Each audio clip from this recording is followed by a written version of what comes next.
الحمدللہ رب العالمین والصلاة والسلام علی سید الانبیاء والمرسلین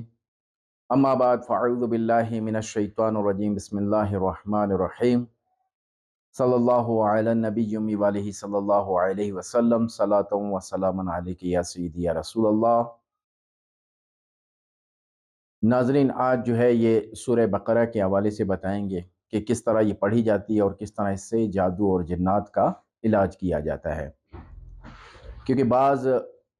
جو لوگ ہیں وہ یہ سمجھتے ہیں کہ شاید جادو کا علاج فقط جادو سے ہو سکتا ہے، جادو کا علاج کسی نوری علم سے نہیں ہوتا، اور اس چیز پر جو ہے بڑے بڑے لوگ جو ہے اس بات کا یقین کرتے ہیں، چاہے وہ دنیاوی اعتبار سے ہوں چاہے وہ دینی اعتبار سے۔ بعض ایسے جو مذہبی گھرانے کے لوگ ہیں وہ بھی جو ہے اپنے جادو کا علاج جادو سے کرواتے ہیں۔ ابھی میں ایک کو جانتا ہوں، وہ بھی اسی طرح جو ہے وہ اس کو اثرات تھے، ہندو جنات تھے، آخرکار جو ہے وہ ہندو عامل کے پاس ہی گیا، کہا کہ وہیں سے اس کا علاج ہو سکتا ہے اور کہیں سے نہیں۔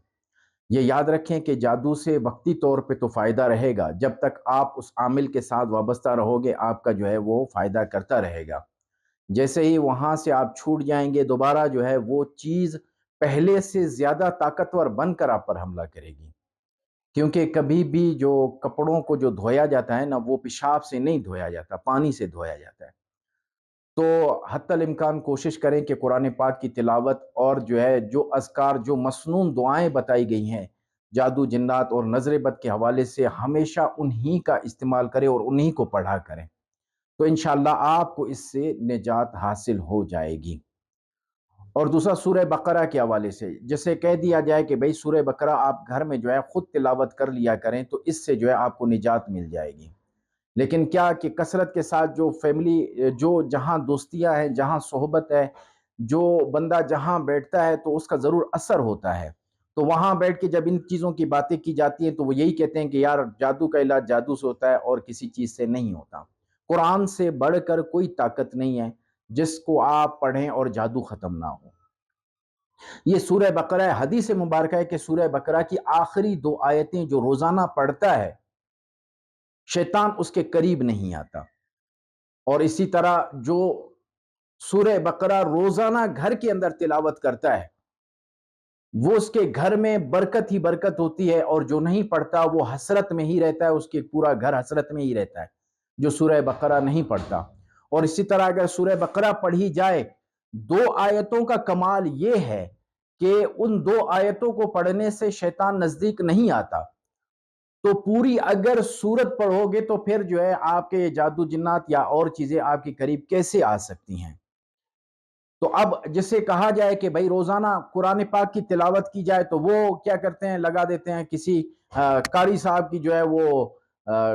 آڈیو میں جو ہے وہ لگا دیتے ہیں، کمپیوٹر پہ اپنے لگا دیں گے، یا جو ان کے پاس سہولت ہوتی ہے وہ بلند آواز میں لگا دیتے ہیں۔ یہ یاد رکھیں، فقط اس کو لگانا ایک الگ چیز ہے اور جو ہے پڑھنا ایک الگ چیز ہے۔ آپ وضو کریں گے اس کا ثواب، قرآن پاک کو چھوئیں گے اس کو ثواب، قرآن پاک کو دیکھنے کا ثواب، پھر قرآن پاک کا پڑھنے کا ثواب۔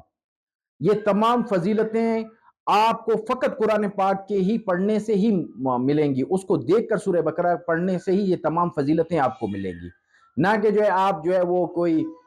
ویڈیو میں یا آڈیو میں جو ہے آپ اس کو پڑھ کر جو ہے اس کو وہ کر لیں، اس سے جو ہے اپنی اس کے ہوگا، شاید اس سے جو ہے اس کی جو ہے وہ فضیلت ہو، لیکن جو ہے یہ یاد رکھیں کہ جو پڑھنے کی فضیلت ہے وہ فضیلت جو ہے کسی چیز میں نہیں ہے۔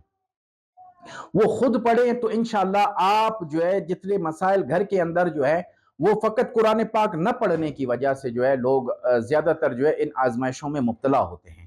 یہ آپ سورہ بقرہ کی تلاوت کریں۔ سورہ بقرہ کہتے ہیں کہ بہت بڑی ہے،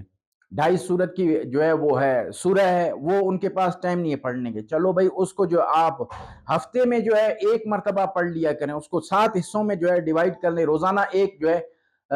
حصہ اس کا پڑھ پڑھ کے جو ہے 7 دنوں میں 1 دفعہ پڑھ لیا کرے، تو آپ کی مہینے کے اندر جو ہے 4 سورہ بقرہ ہو جائے گی۔ اور اسی طرح کوئی اگر یہ بھی نہیں پڑھ سکتا، کیونکہ ہمارا جو ابھی وہ جو شروع میں ابتدا میں قرآن پاک قاعدہ اور ختم کر لیا، اس کے بعد تو بہت ہی کم لوگ ایسے ہوں گے جو روزانہ اس کی تلاوت کرتے ہوں گے۔ اگر جو ہے آپ وہ تلاوت بھی نہیں کر سکتے تو کم از کم جو ہے سورہ بقرہ کی آخری دو آیتیں وہ پڑھ لیا کریں، وہ پڑھ لیا کریں، تب بھی جو ہے آپ ان تمام شیاطین سے، شریر جنات، ان تمام سے جو ہے محفوظ رہیں گے۔ تو وہ دو آیتیں روزانہ پڑھ لیا کریں جب سورہ بقرہ کی تلاوت نہیں کرتے، تو یہ پڑھ لیا کریں تو انشاءاللہ عز و جل گھر میں سکون اور جو ہے برکتیں میسر ہوں گی۔ رب تعالیٰ سے دعا ہے کہ رب تعالیٰ میں صحیح معنی میں نماز پڑھنے اور صحیح معنی میں وظائف پڑھنے کی توفیق عطا فرمائے۔